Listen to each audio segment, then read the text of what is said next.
Hello friends, তোমাদের সকলের প্রিয় ইউটিউব চ্যানেল টিপিএম একাডেমি অনলাইনে তোমাদের সকলকে স্বাগত। আজকের এই ভিডিওতে আমরা গুরুত্বপূর্ণ কিছু জিকে প্রশ্ন নিয়ে আলোচনা করব। যারা তোমরা আইসিডিএস পরীক্ষার জন্য প্রস্তুতি নিচ্ছ তাদেরকে বলবো অবশ্যই ভিডিওটিকে তোমরা শেষ পর্যন্ত দেখবে। তো চলো দেখে নিই প্রথম প্রশ্নে কি রয়েছে। মানবদেহের পিএইচ মান কত? দেখো চারটে অপশন রয়েছে। প্রথম অপশনে রয়েছে 9.2 থেকে 9.8। তারপরের অপশনে রয়েছে 7.0 থেকে 7.8। তারপরে 6.1 থেকে 6.3, 5.4 থেকে 5.6। এর সঠিক অ্যান্সার কি হয়ে যাবে? 7.0 থেকে 7.8। এখানে তোমাদের আর একটাও আমি বলে রাখছি, যেটা খুবই গুরুত্বপূর্ণ। মানুষের রক্তের পিএইচ অনেক সময় জিজ্ঞেস করে। রক্তের পিএইচ ভ্যালু কত? রক্তের পিএইচ ভ্যালু হচ্ছে কত না 7.35 থেকে 7.45। এটা কিন্তু বেশ কয়েকবার পরীক্ষায় জিজ্ঞেস করেছে, তো অবশ্যই তোমরা এটাকে মনে রাখবে। তারপরে প্রশ্নটা দেখো, রাজ্যে পঞ্চায়েতের নির্বাচন নিয়ন্ত্রিত হয়, অর্থাৎ আমাদের যে পঞ্চায়েতের নির্বাচন হয় সেই পঞ্চায়েতের নির্বাচন কে কন্ডাক্ট করে থাকে বা পরিচালনা কে করে? অপশনে রয়েছে গ্রাম পঞ্চায়েত, নগর নগর নিগম, ভারতের নির্বাচন কমিশন, রাজ্য নির্বাচন কমিশন। সঠিক অ্যান্সার কি হবে? সঠিক অ্যান্সার হয়ে যাবে রাজ্য নির্বাচন কমিশন। দেখো এখান থেকে তোমাদের কয়েকটা ইম্পর্টেন্ট তথ্য আমি তোমাদেরকে বলে রাখি। সেটা হচ্ছে আমাদের দেশে প্রথম যে পঞ্চায়েত নির্বাচন সেটা শুরু হয়েছিল কবে?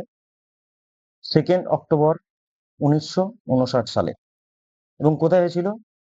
নাগর জেলাতে, রাজস্থানের নাগর জেলায়। ঠিক আছে, এই পয়েন্টগুলোকে অবশ্যই তোমরা মনে রাখবে। নাগর জেলায়, রাজস্থানের। কবে হয়েছিল? 2 অক্টোবর 1959। তারপরের প্রশ্ন দেখো, নিচের কোন হিমালয় অঞ্চলকে শিবালিক বলা হয়? অপশনে রয়েছে উচ্চ হিমালয়, নিম্ন হিমালয়, বাইরের হিমালয় বা আভ্যন্তরীণ হিমালয়। এইগুলো বাংলাগুলো একটু শুনতে অড লাগে। যাই হোক, আমাদের হিমালয়ের 3টে স্তর রয়েছে। তোমরা যদি না জানো জেনে নাও। এইরকম ভাবে 3টে স্তর রয়েছে, যেটা একদম আমাদের এখানে জম্মু কাশ্মীর থেকে শুরু করে একদম অরুণাচল প্রদেশ পর্যন্ত বিস্তারিত হয়েছে। যদি ভারতবর্ষের কথা বলি, তাহলে সব থেকে উপরে যেটা রয়েছে সেটাকে আমরা কি বলি? গ্রেট হিমালয়। গ্রেট হিমালয়। তারপরেরটাকে বলি লেজার হিমালয়। তারপরেরটাকে বলি শিবালিক বা আউটার হিমালয়। ঠিক আছে, তাহলে এই যে নিচের যে হিমালয়টাকে আমরা দেখছি, সেই হিমালয়টাকে কি বলা হয়? শিবালিক বলা হয় বা আউটার হিমালয় বলা হয়। তাহলে এখানে সঠিক অ্যান্সার কি হয়ে যাবে? বাইরের হিমালয়। ঠিক আছে, তারপরেরটা দেখো, কে সাংখ্য স্কুল অফ ফিলোসফি প্রতিষ্ঠা করেন? অপশনে রয়েছে গৌতম বুদ্ধ, মহিপাল, গোপাল আর কপিলা বা ঋষি কপিল। সঠিক অ্যান্সার হবে ঋষি কপিল। দেখো সাংখ্য স্কুল অফ ফিলোসফি মোট কটা রয়েছে? 6টা রয়েছে। তার মধ্যে গুরুত্বপূর্ণ হচ্ছে এটা একটা। আর একটা তোমাদেরকে জিজ্ঞেস করে, সেটা হচ্ছে ন্যায় ফিলোসফি বা ন্যায় দর্শন কে রচনা করেছিলেন? ন্যায় দর্শন রচনা করেছিলেন কে? গৌতম মুনি। ন্যায় দর্শন রচনা করেছিলেন ঋষি গৌতম মুনি। আর একটা তথ্য এখান থেকে মনে রাখো, সেটা হচ্ছে ফাদার অফ যোগা কাকে বলা হয়? এটা বলা হয় আমাদের মহারিষি পতঞ্জলিকে। কি বললাম? ফাদার অফ যোগা বলা হয় মহারিষি পতঞ্জলিকে। ঠিক আছে, এই পয়েন্টগুলোকে তোমরা অবশ্যই মনে রাখার চেষ্টা করবে। তারপরে পয়েন্টটি দেখো, নিচের শহরগুলির মধ্যে কোনটি গঙ্গা নদীর তীরে অবস্থিত? অপশনে রয়েছে পাটনা, গোয়ালিয়র, ভোপাল আর মথুরা।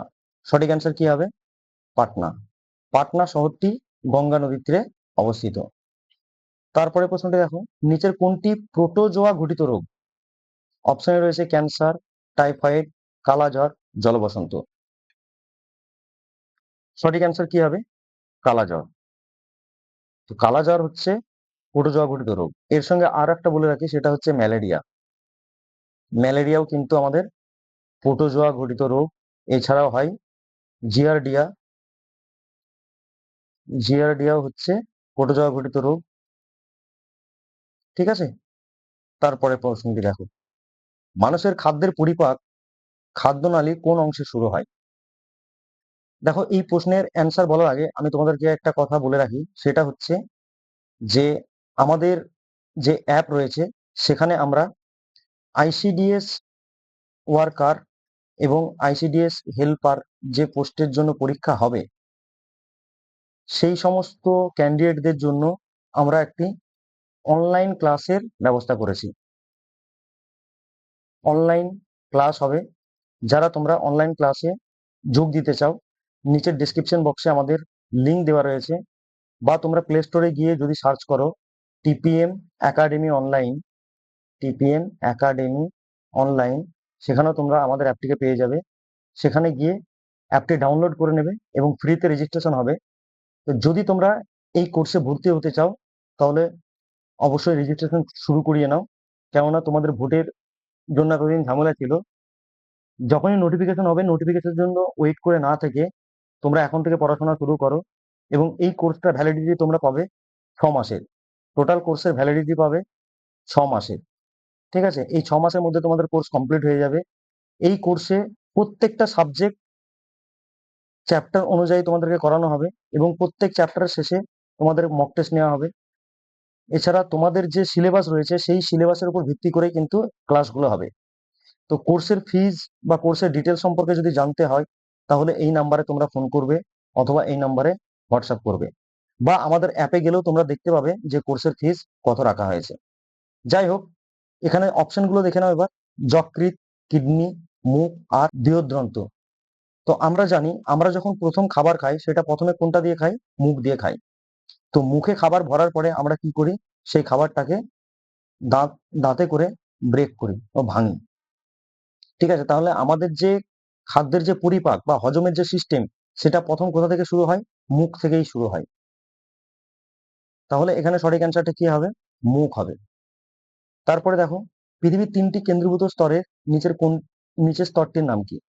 আমাদের যে মাটির স্তর, এই স্তরের 3টে নাম রয়েছে।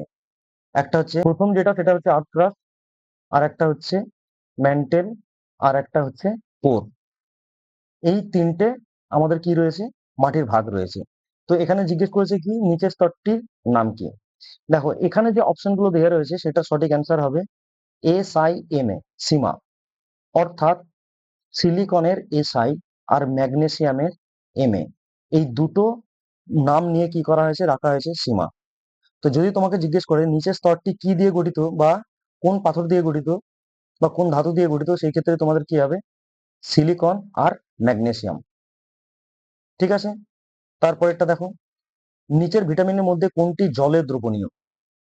আমরা জানি ভিটামিন A, D, E আর K এগুলো কিসে হয়? ফ্যাটে বা তেলে দ্রবণীয় হয়। ফ্যাটে, তেলে বা চর্বিতে দ্রবণীয় হয়।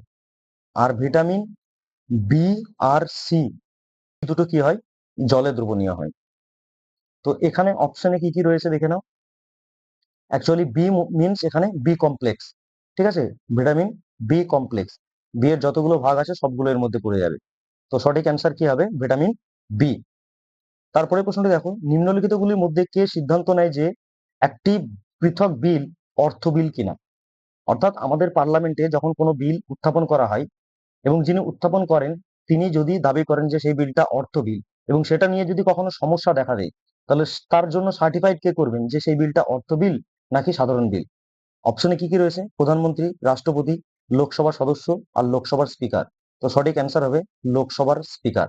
লোকসভার স্পিকারই ঠিক করে দেন কোনো বিল অর্থ বিল কিনা। তারপরে প্রশ্ন দেখো, রাষ্ট্রীয় স্বাস্থ্য বীমা যোজনা সামাজিক নিরাপত্তা আইন 2008-এর অধীনে চালু হয়েছে। এই চালু হয়েছে যেটা রাষ্ট্রীয় স্বাস্থ্য বীমা যোজনা, সেটা কাদের জন্য? শুধু গ্রামীণ শ্রমিকদের জন্য, শুধু সমাজকর্মীদের জন্য, শুধুমাত্র অসংগঠিত ক্ষেত্রের কর্মীদের জন্য, উপরের সবগুলো? সঠিক অ্যান্সার কি হবে? অপশন সি, শুধুমাত্র অসংগঠিত ক্ষেত্রের কর্মীদের জন্য। এবং কোন ফ্যামিলিগুলো এর মধ্যে পড়বে? সেটা হচ্ছে যারা বিপিএল ফ্যামিলি থেকে বিলং করে তারাই কিন্তু এই রাষ্ট্রীয় স্বাস্থ্য বীমা যোজনার আওতায় পড়বে। তারপরে দেখো, নিচের ভিটামিনের মধ্যে কোনটি রক্ত জমাট বাঁধার জন্য দায়ী? অপশনে রয়েছে vitamin A, vitamin B, vitamin K আর ভিটামিন ডি। সঠিক অ্যান্সার হবে vitamin C, sorry, option C, vitamin K. এই ভিটামিন কে এর তোমাকে রাসায়নিক নাম অনেক সময় জিজ্ঞেস করতে পারে। ভিটামিন কে এর রাসায়নিক নাম হচ্ছে ফাইলোকুইনিন। তারপরে প্রশ্নটি দেখো, জিব্রাল্টার প্রণালী নিচের কোনটির সাথে যুক্ত? অপশনে কি কি রয়েছে? প্রশান্ত মহাসাগর, ভূমধ্যসাগর, ভূমধ্যসাগর এবং লোহিত সাগর, লোহিত সাগর ও আটলান্টিক মহাসাগর, তারপরে আছে আটলান্টিক মহাসাগর ও ভূমধ্যসাগর। তো সঠিক অ্যান্সার কি হবে? আটলান্টিক মহাসাগর ও ভূমধ্যসাগর, এই দুটোকে যুক্ত করেছে কে? জিব্রাল্টার প্রণালী। আরো দুটো প্রণালী তোমরা জানো, একটা হচ্ছে পক প্রণালীর কথা তোমরা শুনেছো। এই পক প্রণালী কোন দুটো অংশকে যুক্ত করে? একটা হচ্ছে ভারত আর একটা হচ্ছে শ্রীলঙ্কা। ভারত ও শ্রীলঙ্কার মধ্যে কে রয়েছে? পক প্রণালী রয়েছে। আরো একটা রয়েছে, সেটা হচ্ছে মালাক্কা। এই মালাক্কা প্রণালী কার কার মধ্যে রয়েছে? আমাদের আন্দামান নিকোবর দ্বীপপুঞ্জের সঙ্গে রয়েছে সাউথ চায়নার। ঠিক আছে, এই তথ্যগুলোকে অবশ্যই তোমরা খাতার মধ্যে কিন্তু লিখে রাখবে। তারপরে দেখো, কালিদাসের মালবিকাগ্নি মিত্রমের নায়ক প্রদত্ত কোন রাজবংশের সঙ্গে যুক্ত ছিলেন? তো অ্যান্সার অবশ্যই আমরা দেখব, তার আগে আমরা জেনে নেবো যে এই নায়ক কে ছিলেন। নায়ক ছিলেন অগ্নিমিত্রা। নায়ক কে ছিলেন? অগ্নিমিত্রা। অগ্নিমিত্রা ছিলেন কালিদাসের মালবিকাগ্নিমিত্রম নাটকটির নায়ক। তো এই অগ্নিমিত্রা কোন বংশের শাসক ছিলেন? না, মগধের রাজবংশের শাসক ছিলেন। তারপরে প্রশ্ন দেখো, লোমাস ঋষি গুহা কোথায় অবস্থিত? অপশন রয়েছে নাসিক, গয়া, বারাণসী, ভুবনেশ্বর। সঠিক অ্যান্সার কি হবে? গয়া। গয়া কোথায় অবস্থিত? গয়া বিহারে অবস্থিত। তারপরে প্রশ্ন দেখো, কর্কটক্রান্তি রেখা ভারতের কোন রাজ্যের মধ্য দিয়ে যায়? আমরা অপশনগুলো দেখবো, তার আগে জেনে নিই যে কটি রাজ্যের উপর দিয়ে যায়। কর্কটক্রান্তি রেখা মোট 8টি রাজ্যের উপর দিয়ে যায়। কতগুলি রাজ্য? 8টি রাজ্য। সে 8টি রাজ্য কি কি? যদি তোমরা পশ্চিম থেকে পূর্ব দিকে যাও, তাহলে প্রথমেই যেটা আসবে সেটা হচ্ছে গুজরাট, তারপরে রাজস্থান, তারপরে মধ্যপ্রদেশ, তারপরে আসবে ছত্তিশগড়, তারপরে ঝাড়খণ্ড, ঝাড়খণ্ডের পরে আসবে পশ্চিমবঙ্গ, পশ্চিমবঙ্গের পরে আসবে ত্রিপুরা, তারপরে হচ্ছে মিজোরাম। দেখো কটা হলো? 1 2 3 4 5 6 7 8। এই 8টি রাজ্যের উপর দিয়ে কে গেছে? কর্কটক্রান্তি রেখা গেছে। তো এখানে দেখে নাও কোনটা আছে অপশনে। উত্তরপ্রদেশ নেই, বিহার নেই, অন্ধ্রপ্রদেশ নেই। তাহলে সঠিক অ্যান্সার কি হবে? মধ্যপ্রদেশ। তারপরে প্রশ্নটা দেখো, মুসি কোন প্রদত্ত নদীর একটি উপনদী? অর্থাৎ মুসি কোন নদীর একটি উপনদী? অপশনে রয়েছে গঙ্গা, কৃষ্ণা, কাবেরী, চম্বল। এটা কৃষ্ণা নয়, কৃষ্ণা হবে। তো সঠিক অ্যান্সার হবে এখানে কৃষ্ণা। মুসি হচ্ছে কৃষ্ণার উপনদী। তারপরের প্রশ্ন দেখো, কোন মুঘল সম্রাট মনসবদারি প্রথা চালু করেছিলেন? অপশনে রয়েছে শাহজাহান, বাবর, আকবর আর অরঙ্গজেব। সঠিক অ্যান্সার কি হবে? সঠিক অ্যান্সার হবে আকবর। দেখো এই যে মনসবদার কথাটা আমরা দেখছি, এই মনসবদারটা হচ্ছে অ্যাকচুয়ালি একটা অ্যারাবিক শব্দ, যার অর্থ কি?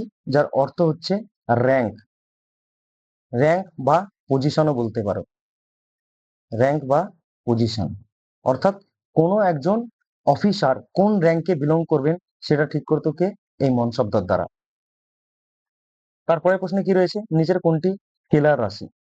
অপশনে রয়েছে বল, চাপ, গতিবেগ আর ত্বরণ। সঠিক অ্যান্সার হবে চাপ বা প্রেসার। তারপরে প্রশ্ন দেখো, নিম্নলিখিত দেশগুলির মধ্যে কে ব্রিক্স এর সদস্য নয়? এই ব্রিক্স কি? বি ফর হচ্ছে ব্রাজিল, অবশ্যই মনে রাখবে এটাকে। আর ফর হচ্ছে Russia, I for India, C for China আর S for South Africa.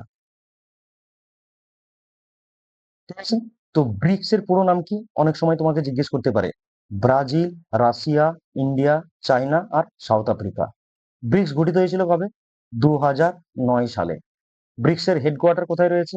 Shanghai. Bricks এর হেডকোয়ার্টার রয়েছে সাংহাইতে। এই সাংহাইটা কোথায়? না চীনে। চীনের সাংহাইতে ব্রিক্স এর হেডকোয়ার্টার রয়েছে। ব্রিক্স শুরু হয়েছিল বা স্থাপিত হয়েছিল 2009 সালে। তো এখানে দেখো, ভারত অবশ্যই ব্রিক্সের সদস্য, চীন অবশ্যই সদস্য, রাশিয়া সদস্য। তাহলে সদস্য কে নয়? জাপান। তার মানে সঠিক অ্যান্সার আমার কি হবে? জাপান। তো আজকের ভিডিওটি এই পর্যন্তই। যদি ভিডিওটি তোমাদের ভালো লাগে তাহলে অবশ্যই তোমরা লাইক, কমেন্ট এবং শেয়ার করে জানাবে। আর যদি তোমরা আইসিডিএস এর পরীক্ষায় সাফল্য পেতে চাও, তাহলে অবশ্যই আমাদের যে আইসিডিএস ওয়ার্কার এবং হেল্পার ফাউন্ডেশন ব্যাচ শুরু হচ্ছে, তোমরা অবশ্যই সেই কোর্সে অ্যাডমিশন নিয়ে নাও। Thank you.